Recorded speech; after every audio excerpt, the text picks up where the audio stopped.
Olá amigos, Alvio Oliveira, fundador da Capital Financial e Mortgage Broker brasileiro aqui na Austrália. E o vídeo de hoje nós vamos falar de uma estrutura muito comum de compra e controle de imóveis aqui na Austrália, que é a estrutura de Trust. Para você que não nos conhece, nós somos Mortgage Brokers brasileiros aqui na Austrália, fundadores da Capital Financial, e há mais de 8 anos trabalhamos nessa jornada do imigrante após sua residência permanente no processo de financiamento imobiliário. E assim já temos trabalhado nesse sonho de quase 1.000 imigrantes brasileiros aqui. Então, se você quer ser mais um desses, já entre em contato conosco. Vai ser um grande prazer te ajudar nessa grande jornada. Mas muito bem, vamos ao tópico do vídeo. E antes de mais nada, quero deixar claro que esse vídeo é um vídeo educativo. Se você quer entender um pouco mais sobre essa estrutura e saber se ela é melhor para você, entre em contato conosco, vamos falar do teu caso específico e além de nós, acho importantíssimo você entrar em contato com o teu contador ou mesmo o teu Financial Advisor. Mas no vídeo de hoje eu estruturei da seguinte forma. Vamos entender um pouquinho o que é o Trust quando a gente fala em imóveis, os benefícios, as considerações e o meu comentário final do que eu acho que vai impactar fundamentalmente no teu processo de financiamento. Pois bem, quando a gente fala de Trust, existem várias estruturas, existem vários tipos que você pode acabar fazendo para diferentes finalidades, mas como o foco aqui é no investimento imobiliário, o mais comum, a estrutura mais comum para a compra de imóveis é uma estrutura de Family Trust. Então, basicamente, é uma entidade legal que vai ser dona desses teus imóveis e vai te ter como beneficiário. Então, o Trust é o dono do imóvel, mas o beneficiário do imóvel acaba sendo você, sua família ou quem você quiser colocar dentro desse Trust.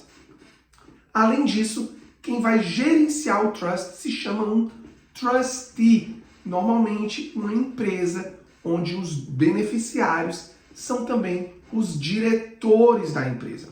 Então você acaba tendo duas estruturas, o que acaba ficando um pouco confuso, que é o Trust e o Trustee. Isso é a estrutura para a compra de um imóvel imobiliário. Perfeito.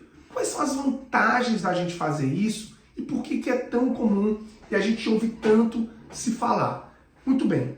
O principal ponto quando a gente fala em imóveis dentro de um Trust é a proteção patrimonial e a simplificação do processo de herança.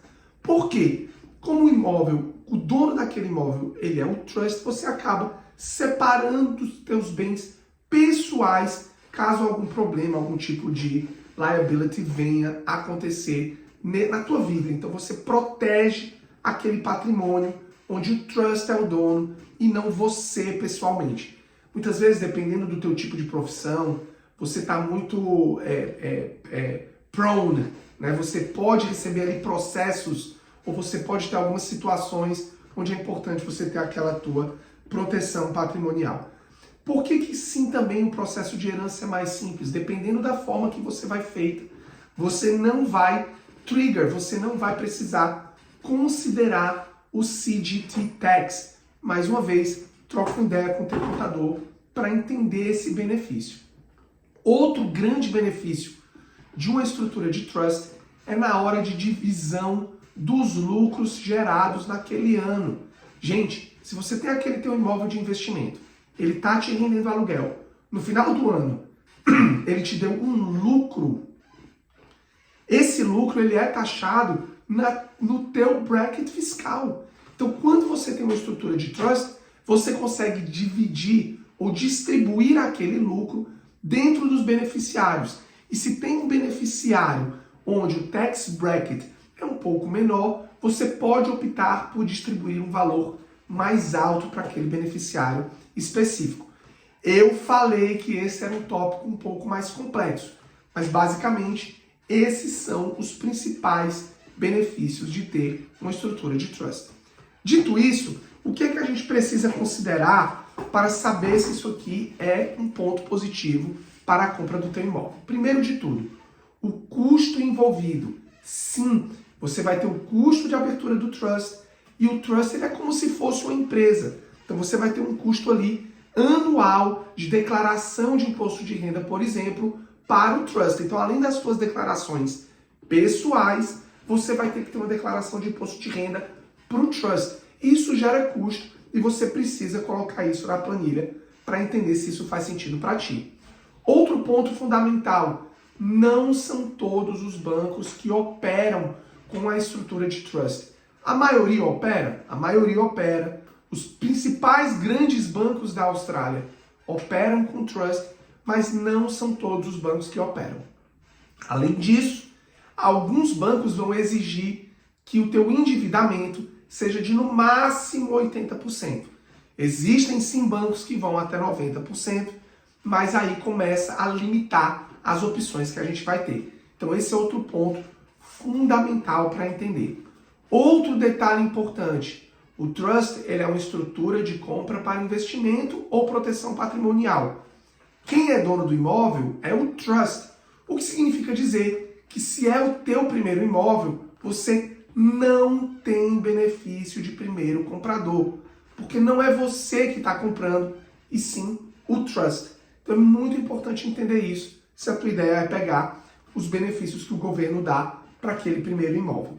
E sim, esse ponto aqui ele é fundamental e ele encaixa com as minhas considerações final. Existe aqui um benefício fiscal na Austrália chamado Negative Gearing. Esse benefício permite que você tenha um prejuízo no teu imóvel de investimento e esse prejuízo seja descontado do teu imposto de renda. Dessa forma, você tem um aumento de capacidade de endividamento para aquele imóvel específico, não para um todo, mas para aquele imóvel específico. Esse benefício, inclusive, é utilizado por muitos clientes, muitos amigos que têm uma renda muito alta e querem ter o famoso benefício fiscal. O trust, ou imóveis comprados em trust, não tem negative gearing. Isso é fundamental entender, porque sim, é algo que muitas vezes passa despercebido.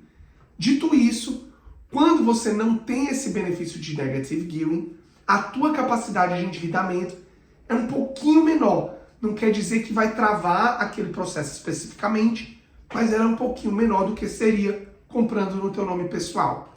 Agora veja que a gente começa a entender o grande benefício quando a gente fala em múltiplos imóveis. Apesar da capacidade de endividamento ser um pouquinho menor para aquele imóvel específico, ela é consideravelmente mais alta quando a gente fala em múltiplos imóveis. Porque como o trust ela é uma empresa, ela é uma entidade legal e ela pode ficar aqui separadinha, a partir do momento que ela começa a te dar lucro, alguns bancos permitem que você deixe ela de fora da transação, fazendo com que a tua capacidade de endividamento única suporte múltiplos imóveis. Então, para você que quer ter 5, 10, 15 imóveis, é muito importante que isso seja feito numa estrutura de trust desde o início. Não necessariamente para você que quer ter 1, 2 ou 3, e aí vai depender muito de cada caso, a não ser que você queira esses outros benefícios que a gente falou aqui. Gente, a estrutura de trust ela não é indicada para você que não pensa em ser um investidor imobiliário um pouquinho mais complexo, um pouquinho mais de estrutura. Se você quer algo simples, fica tranquilo, talvez não seja para você. A gente está aqui para tentar te ajudar e te linkar também com os profissionais que vão ser fundamentais durante esse processo. Ficou com dúvida? Me manda uma mensagem, manda um e-mail, marca uma reunião conosco. Vai ser um grande prazer te ajudar aqui nessa jornada. Um grande abraço e até o próximo vídeo.